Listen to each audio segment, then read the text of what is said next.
February 24, 2026, 9:47 a.m. Strait of Hormuz. 3 U.S. Navy warships transit the narrow waterway separating Iran from Oman.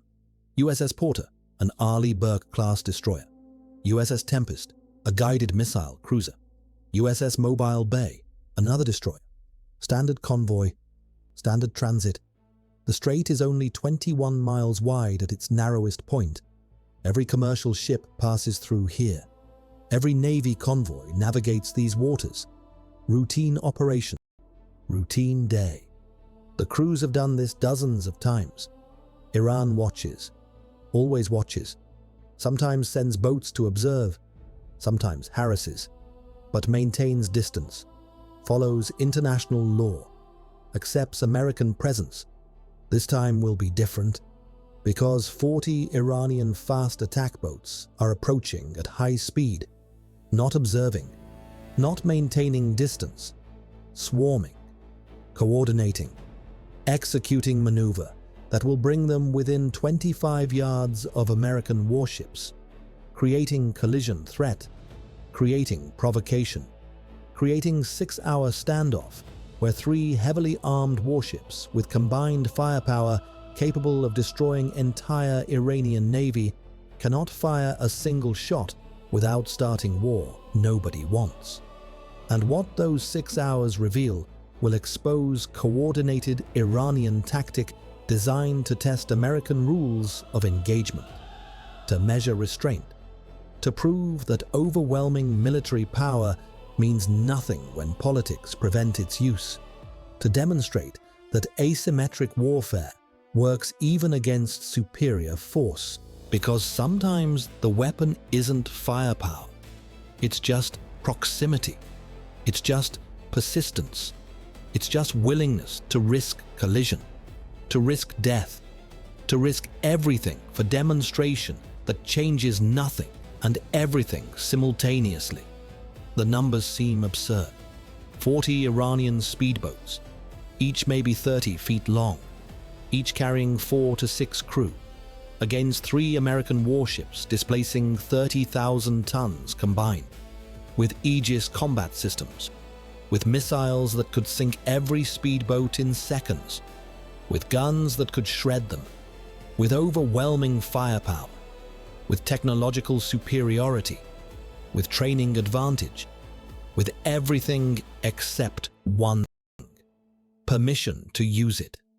Because firing first means aggression, means escalation, means war, and war with Iran means regional catastrophe, means oil prices exploding, means global economic crisis, means casualties, means consequences that make shooting 40 speedboats seem trivial. So the warships don't shoot, can't shoot, won't shoot, can only watch, can only endure, can only demonstrate restraint, while speedboats demonstrate that restraint creates vulnerability, creates weakness, creates opportunity for asymmetric tactics that negate military superiority. That's what 6 hours will prove. That's what 40 speedboats will demonstrate. That's what Iranian Revolutionary Guard Corps will accomplish without firing single shot, without causing single casualty, without breaking international law in way that justifies military response, just by getting close, just by staying close, just by refusing to leave. Stay with me, because what happens during those 6 hours reveals everything about modern naval warfare, about the limits of power, and why discovering Iranian coordination changes how US Navy operates in contested waters forever. Commander David Harris commanded USS Porter, 20 years Navy. This was his 3rd deployment to Persian Gulf. He knew Iranian tactics, knew they harassed, knew they approached, but always maintained minimum separation, always backed off when warned, always accepted that US Navy had right to transit international waters. This felt different. Radar showed 40 contacts, small, fast, converging from multiple directions, not random, coordinated, military precision, Revolutionary Guard Corps, not regular Iranian Navy. IRGC operated differently, more aggressive, more willing to provoke, more willing to risk. Harris had heard stories, heard about close approaches, about dangerous maneuvers, about speedboats creating collision risks, but had never experienced it. Was about to experience 6 hours of it. At 9:52 a.m., the speedboats closed to within 500 yards. Harris ordered standard response. Radio, hail the Iranian vessels. Identify ourselves. Request they maintain safe distance. Be professional. The radio operator transmitted English, Farsi, international maritime channels.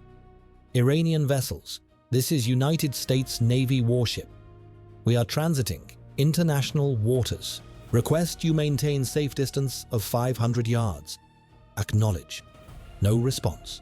The speedboats continued closing. 400 yards. 300. 200. Harris increased alert level. All hands, man battle stations. Weapons, track all contacts. Rules of engagement remain in effect. We do not fire unless fired upon, or collision is imminent and unavoidable. Maintain professionalism. The crew acknowledged. Everyone understood. This was test. This was provocation. This was Iran pushing boundaries, seeing how far Americans would tolerate, what they would accept, what they would endure before reacting. At 10:03 a.m., the first speedboat passed within 25 yards of USS Porter. Close, dangerously close. Wake from speedboat rocked the destroyer. Crew could see Iranian personnel, armed, watching, filming, recording American response, or lack of response. Harris maintained composure. Steady. Hold fire. They're provoking. We don't react. The speedboat circled, returned, made another close pass, then another.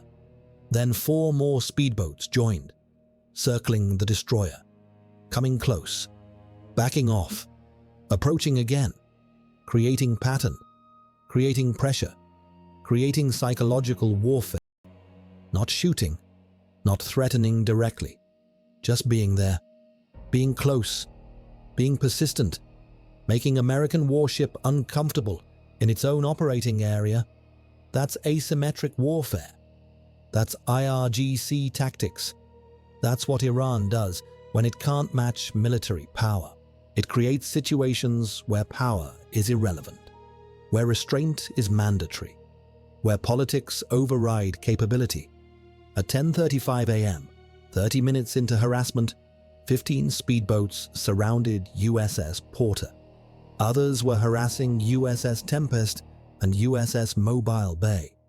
All 3 warships were swarmed, unable to maneuver freely, unable to maintain formation, unable to operate normally. Harris radioed the convoy commander aboard USS Tempest.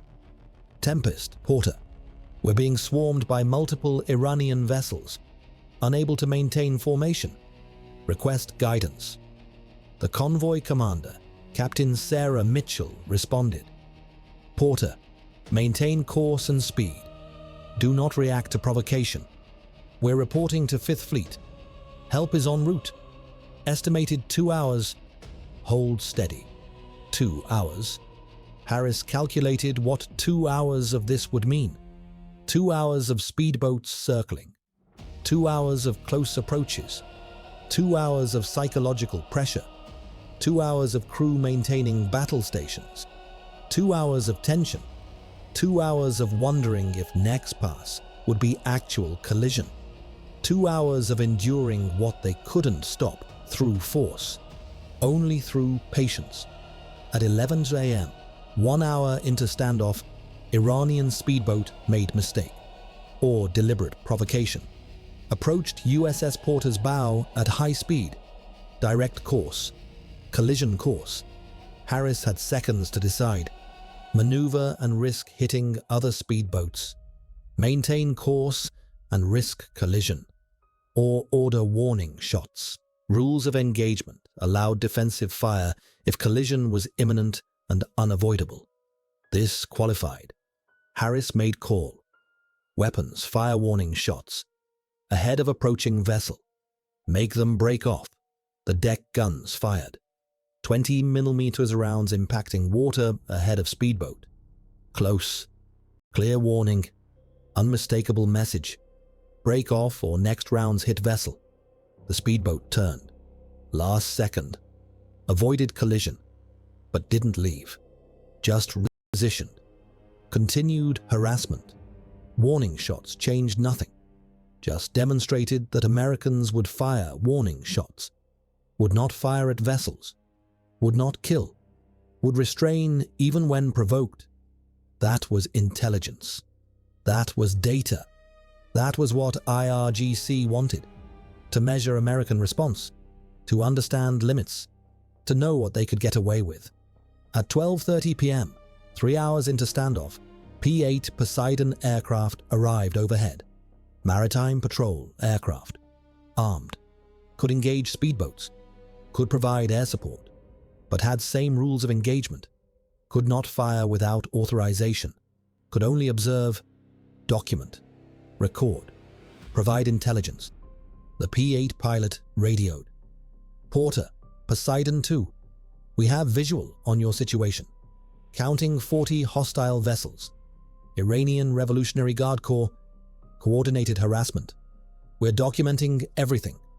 How can we assist? Harris responded. Poseidon 2, just keep watching. Maybe they'll back off if they know we're recording. They didn't back off. They intensified. More close passes. More aggressive maneuvers. More pressure.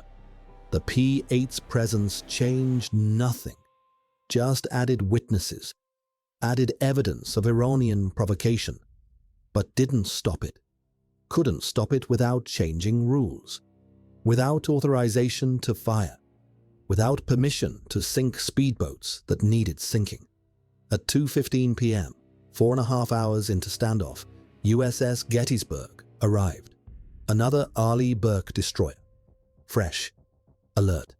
Ready. 4 warships now. Against 40 speedboats. Odds improved. Capability enhanced. But rules unchanged. Still couldn't fire. Still couldn't force speedboats away. Still could only endure. Gettysburg's commander radioed.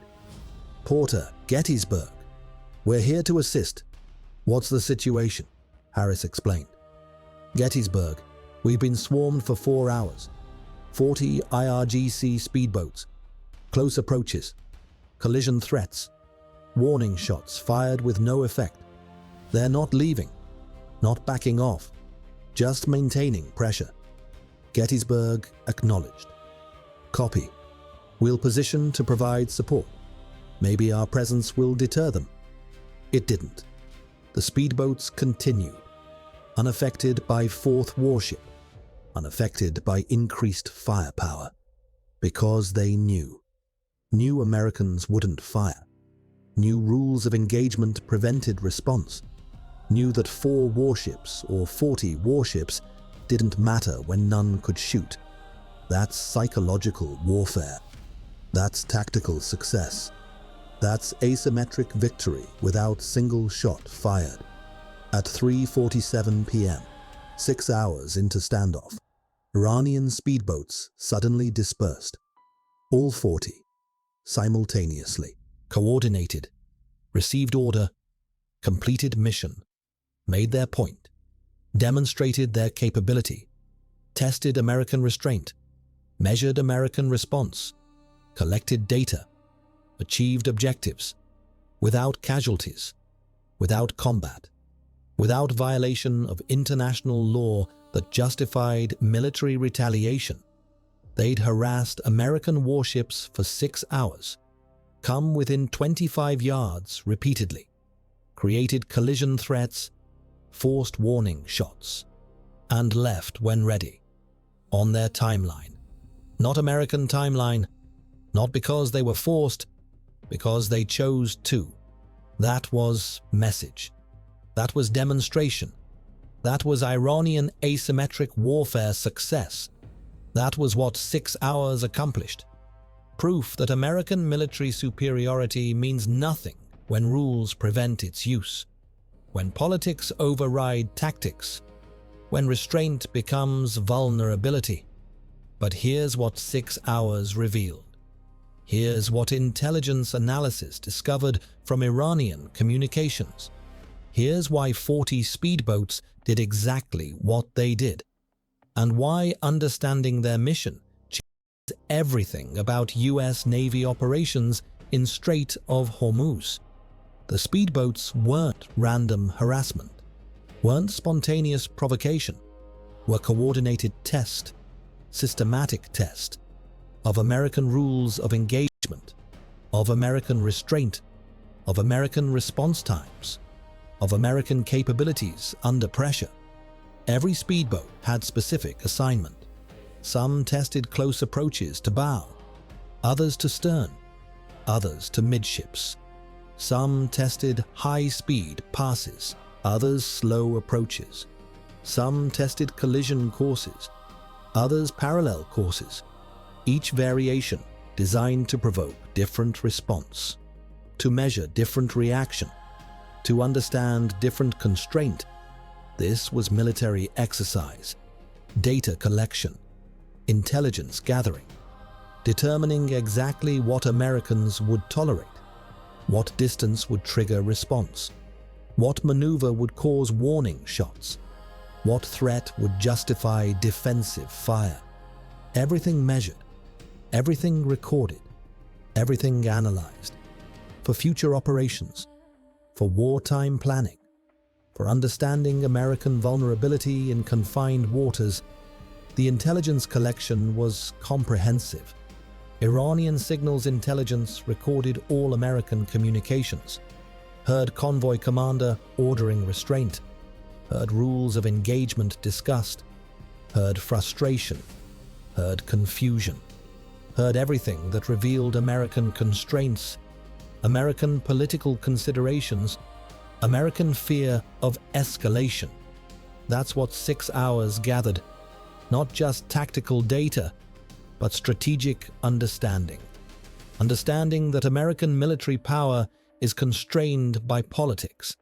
That overwhelming firepower means nothing when authorization to use it depends on distant commanders, on political calculations, on fear of consequences.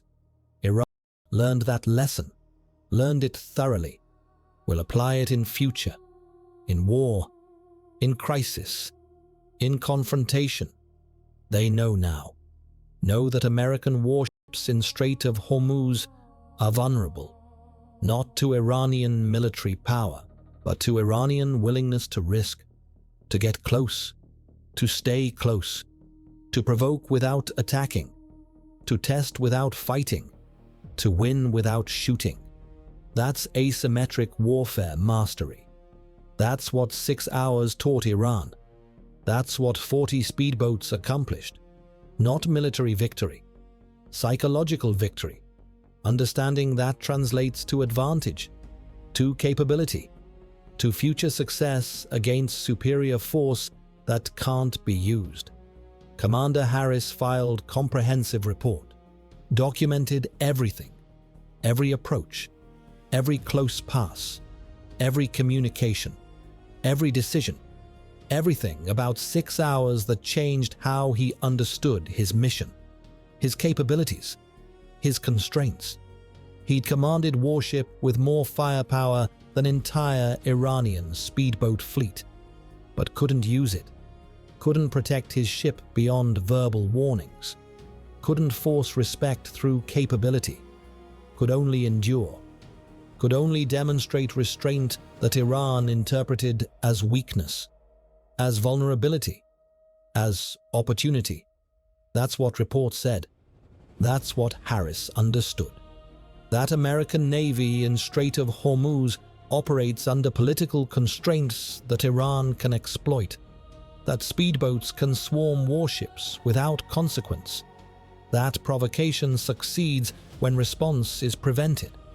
That's truth Harris documented. That's reality Pentagon must address, must change, or accept that Iran controls the narrative, controls the tempo, controls the outcome of confrontations in waters America claims right to transit.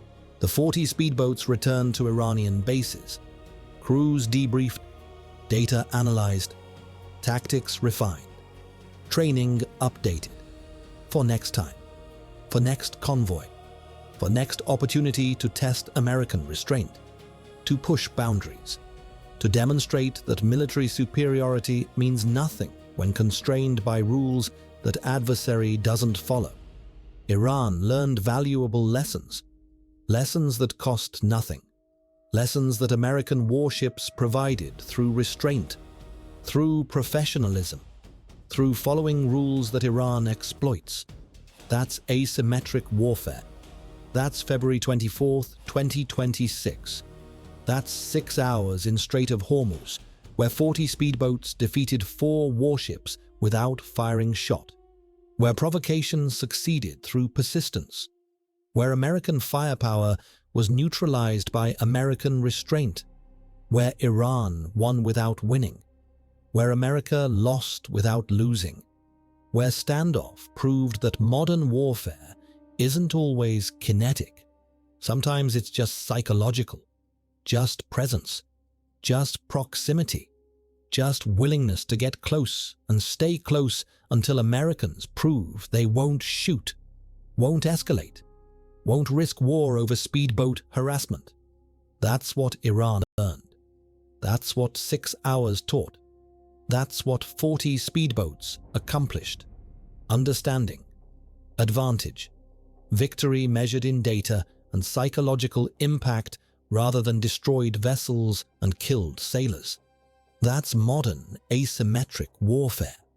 That's Iranian Revolutionary Guard Corps tactics.